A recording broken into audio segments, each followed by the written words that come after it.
I died, and Jesus showed me something that will change how you see every scanner, every screen, every harmless technology around you. My name is David Thompson, a 42-year-old cybersecurity analyst from Austin, Texas, and I never believed in near-death experiences. I spent my career protecting digital infrastructure, understanding encryption, firewalls, security protocols. I was a man of logic, of code, of verifiable data. But what happened during the 8 minutes my heart stopped beating shattered every rational framework I had built my life upon. It was an ordinary Tuesday morning.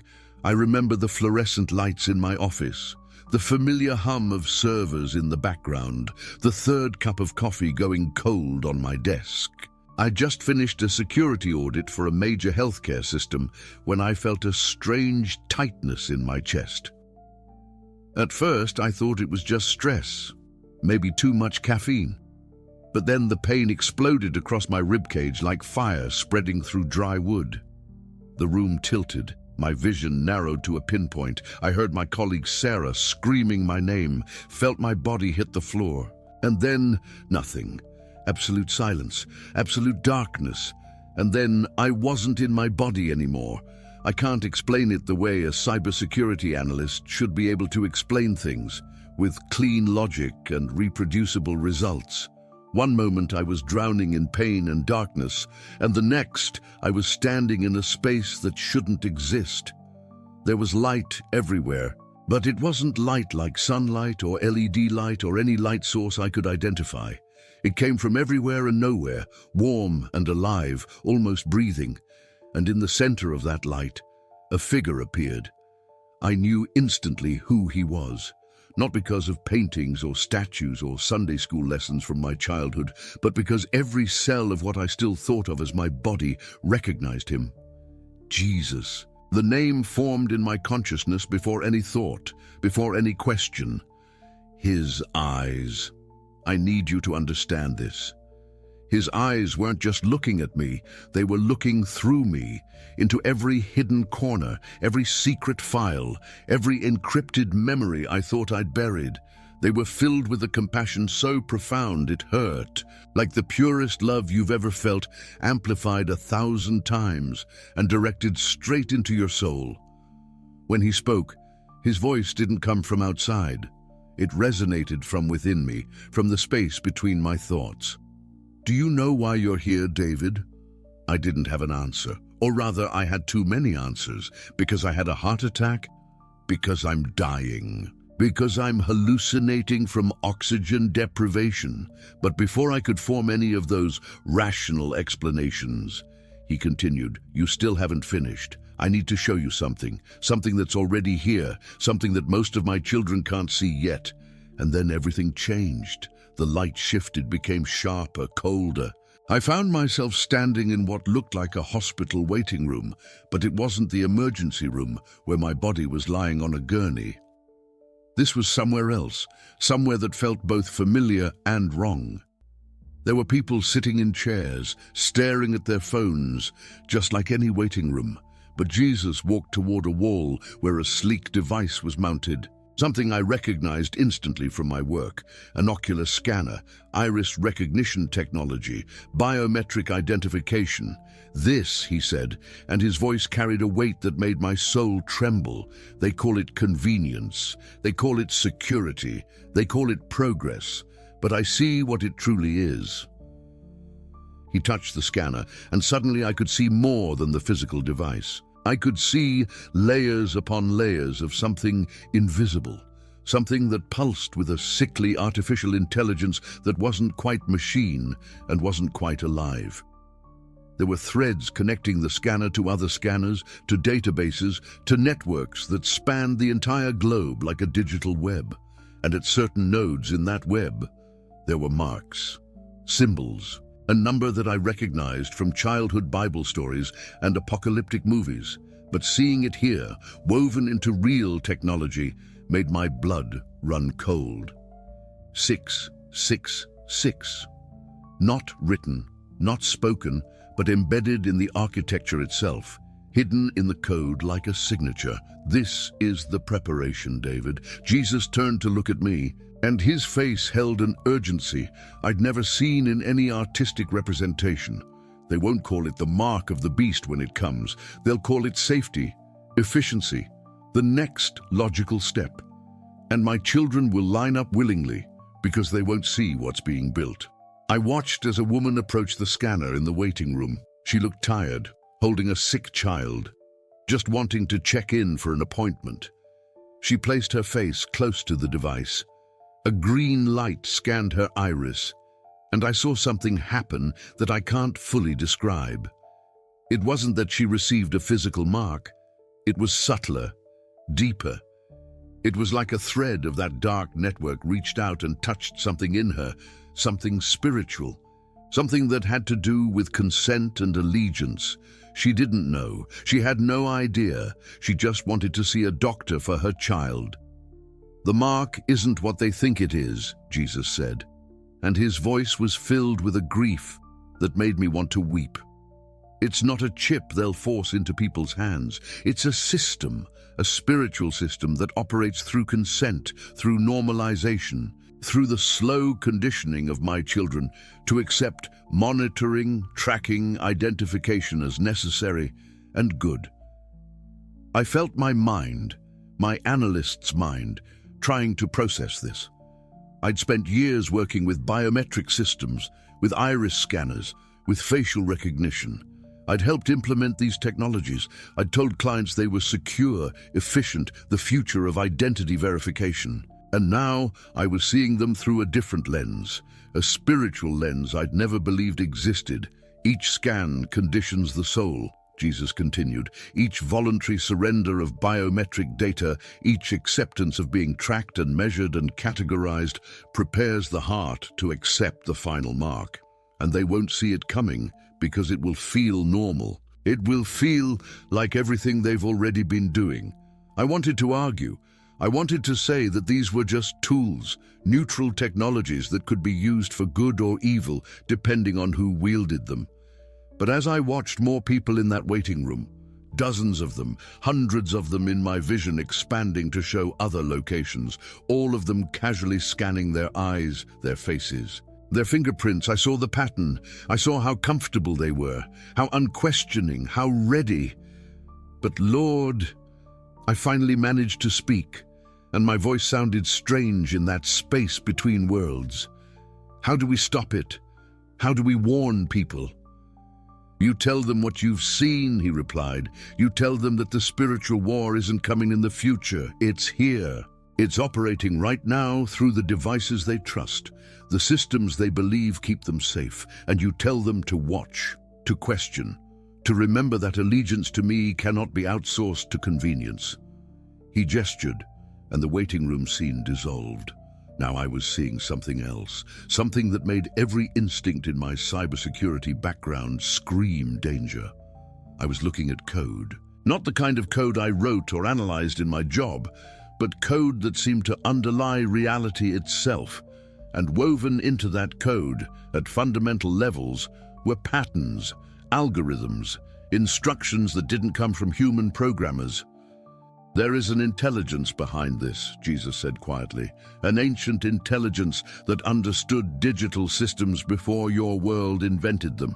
The enemy has been preparing for this age for longer than you can imagine. Every advancement in technology, every innovation that promises to make life easier, safer, more connected, he has been there, whispering to the inventors, guiding the designs, embedding his signature into the very architecture."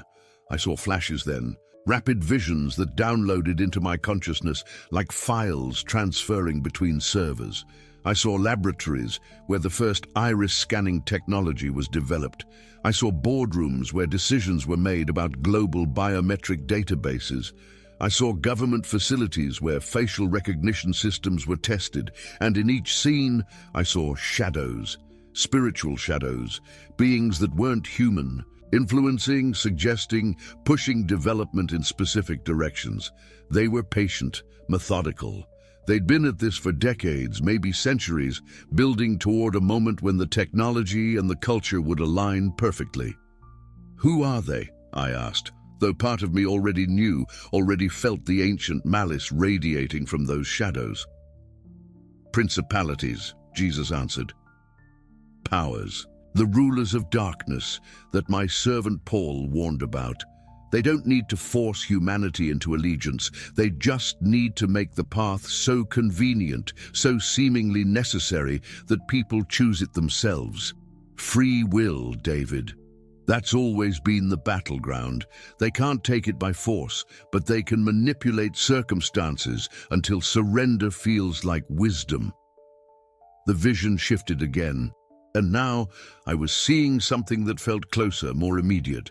I was in an airport, people streaming through security checkpoints, scanning their faces, their irises, their fingerprints without a second thought. I was in a shopping mall where payment systems recognized customers by their biometric data. I was in a school where children were being taught that facial recognition was normal, safe, just how things worked. And in every location I saw that same dark web of connection, those same embedded symbols, that same spiritual conditioning happening beneath the surface of what looked like innocent progress. Jesus turned to me, and his expression held both infinite love and unbearable sadness. "My children think they're choosing security. They think they're choosing efficiency. They don't realize they're rehearsing for something much larger. Every time they voluntarily submit to being scanned, catalogued, reduced to data points in a global system, they're conditioning their hearts to accept authority from that system. And when the final mark comes, when the choice becomes explicit, most of them will barely notice the transition. It will feel like just another upgrade. Just another improvement, just another small step in a direction they've been walking for years." I felt something breaking inside me. All my career, all my expertise, all my confidence in the neutrality of technology, it was crumbling.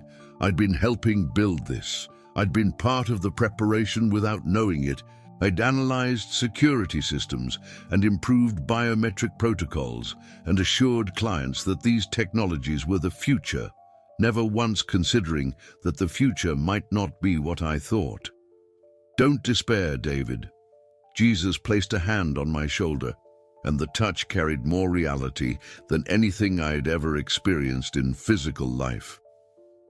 "You're seeing this now for a reason. You're being shown this so you can choose differently, so you can speak differently, so you can warn others before the conditioning is complete." "But what comes next?" I asked. "What's the end game? Who's behind all of this?" Jesus looked at me with eyes that had seen the beginning and the end, that held knowledge of things I couldn't begin to comprehend. "What I show you next," he said slowly, "will change everything you think you know about the devices in your pocket, the screens in your home, the systems you interact with every day. There is a face behind this network, an intelligence that has been orchestrating this digital age from the shadows. And when you see it, you'll understand why I'm so urgent, why I need you to go back, why I need you to warn my children before it's too late." He began to pull back a veil I never knew existed, and I felt my consciousness expanding, preparing to see something that human eyes weren't meant to witness while still tethered to mortal understanding. Behind every scanner, every algorithm, every upgrade to our digital world, there was indeed a face, an ancient intelligence wearing a modern mask. And as the revelation began to dawn on me, as the full scope of what had been built started to become clear, I realized that the spiritual war everyone talks about in future tense, it isn't coming. It's already here, operating through the devices we trust most, through the convenience we crave, through the systems we believe keep us safe. And the battle for human souls is being waged in waiting rooms and airports and shopping malls and schools. in every location where people casually surrender their biometric identity without understanding what they're truly giving away.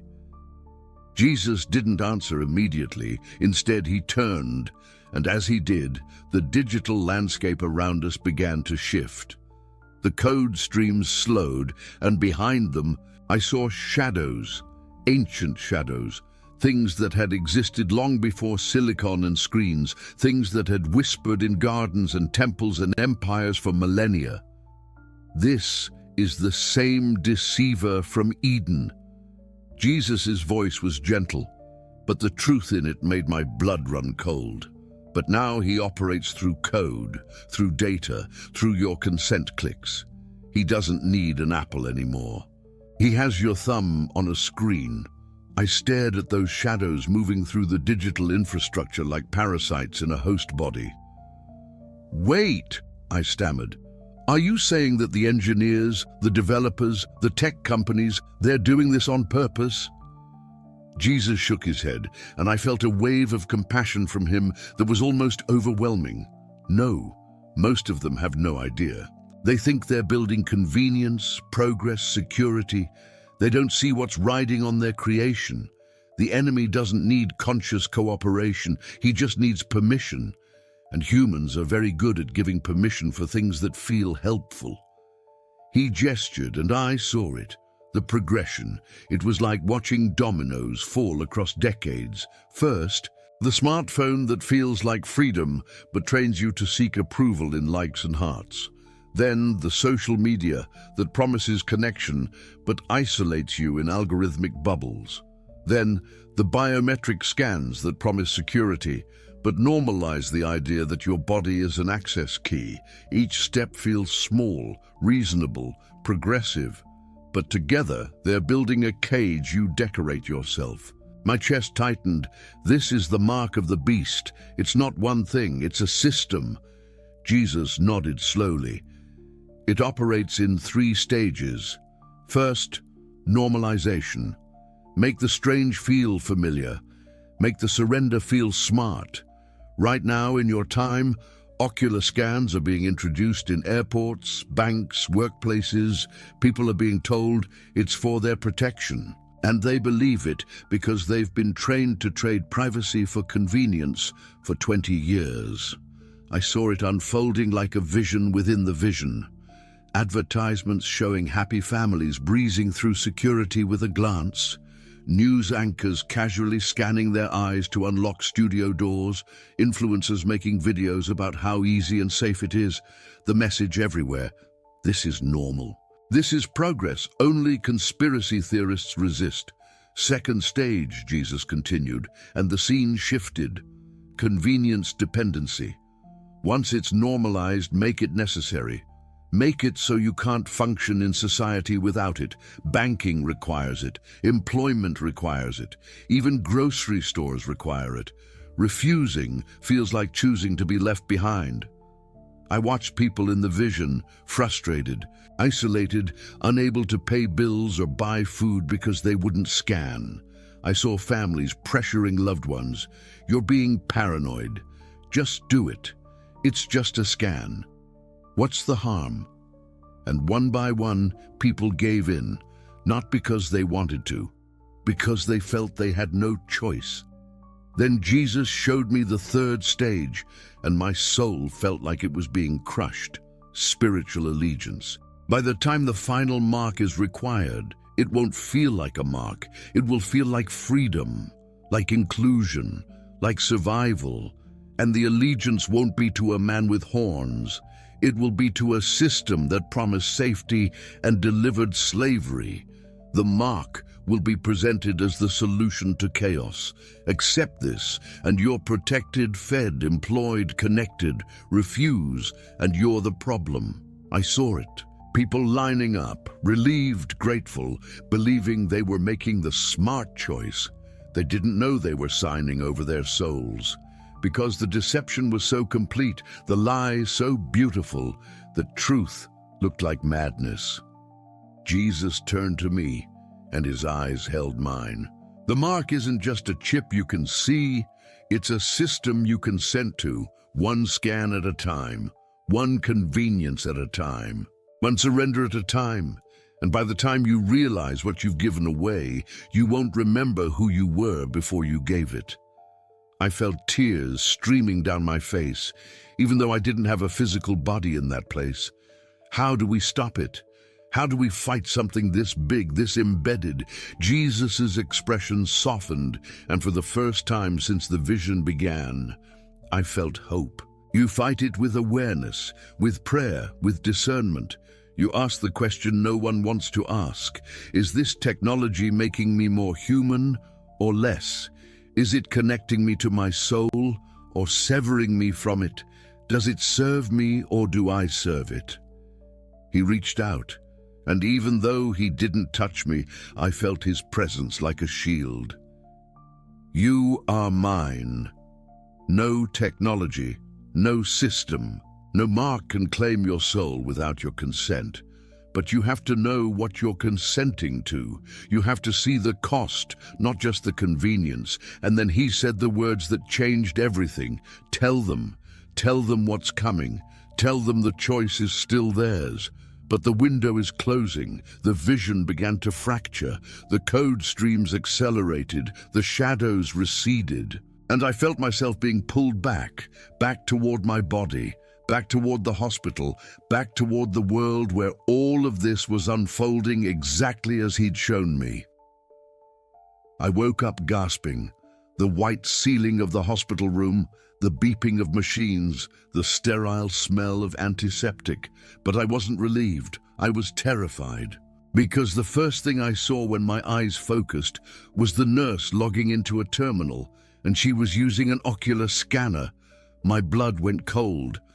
I watched her lean forward, let the blue light scan her retina, and then smile as the system granted her access. It was so casual, so normalized, so exactly what Jesus had shown me. Stage 1, normalization. It was already here. I tried to speak, but my throat was dry. The nurse noticed I was awake and came over, concerned, professional. She checked my vitals, adjusted my IV, and told me I was lucky to be alive. But all I could think was, do you know what you just did? Do you know what system you're feeding? I didn't say it because I knew how I'd sound. Crazy, paranoid, a conspiracy theorist waking from a coma with wild ideas. But I wasn't crazy. I was awake, and that was the most terrifying part. When I was finally discharged, I couldn't go back to my old life. I tried. I went to work, saw my friends, went through the motions. But everywhere I looked, I saw it. The ocular scanners in the airport, the facial recognition at the bank, the devices listening in every room, the apps tracking every movement. And everyone smiling, everyone grateful, everyone consenting. I became obsessed. I started researching. I read Revelation 13 over and over, and I saw it, the mark on the right hand or forehead. No one could buy or sell without it. The system that controls access, commerce, identity. It was all there, written 2,000 years ago, and unfolding right now, disguised as innovation. I tried to warn people. I posted online. I talked to family. I shared the vision. Some listened, most didn't. They thought I'd been damaged by the medical trauma. They told me to rest, to let it go, to stop being so paranoid. But I couldn't. Because Jesus didn't give me this vision so I could stay silent. He gave it to me so I could sound the alarm. Jesus didn't give me a date. He didn't tell me the exact year or the exact moment when the final mark would be required. But he gave me a sense, a knowing, this decade, these years, right now. This is when the foundation is being laid, the infrastructure is being built, the population is being conditioned. And once it's complete, once the system is so embedded that refusing it means losing everything, the choice will still technically exist, but it will feel impossible.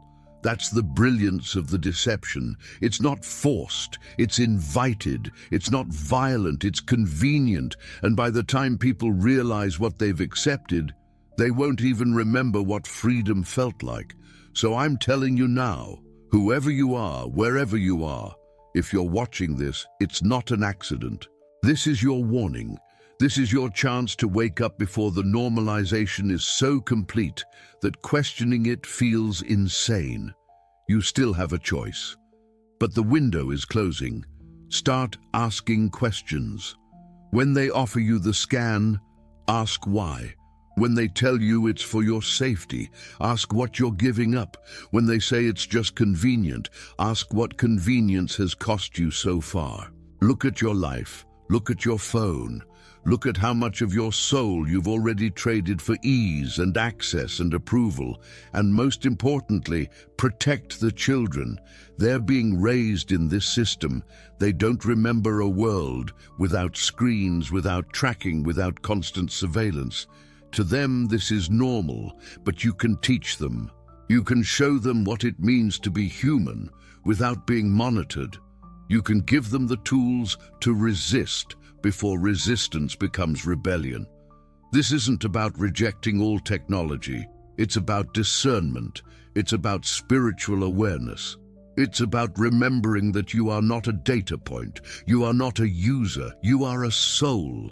And your soul belongs to God, not to a system. No matter how sleek and seamless and helpful that system pretends to be. Jesus told me something else before I came back. He said, the 666 isn't a chip you can see. It's a system you consent to, one scan at a time. And that's what I see happening. The consent is being manufactured, the system is being normalized, and the mark, when it finally comes, will feel like the smart choice. The safe choice, the only choice. But it's not. You always have a choice. The question is whether you'll have the courage to make it when everything around you is designed to make surrender feel like salvation. I don't know how much time we have. I don't know how far along the plan is. But I know this. If you're hearing this message, if something inside you is stirring, if you're feeling that uncomfortable awareness that something is very, very wrong, then you're already being called to resist. Don't ignore that. Don't rationalize it away. That's the Holy Spirit giving you discernment in a world designed to dull it. Pray. Ask Jesus to show you what's hidden in plain sight. Ask him to give you eyes to see the cost of convenience, the price of comfort. The chains disguised as progress. He will answer, I promise you, because he wants you awake. He wants you aware. He wants you free. And if this message resonates, share it. Someone in your life needs this warning. Someone you know is standing at the edge of a choice they don't even realize they're making. Be the voice. Be the alarm. Be the one who refuses to stay silent while the world sleeps its way into captivity. The mark may be invisible now. The system may feel optional, but it won't stay that way. And when the final stage comes, when allegiance is required and refusal means exclusion, you'll be glad you woke up when you did. You'll be glad you chose truth over comfort. You'll be glad you chose Jesus over the system. Because in the end, that's what this is about. Not technology, not progress, not convenience. It's about allegiance. Who do you belong to? What do you serve? And are you willing to see the truth, even when the lie is so much easier to believe?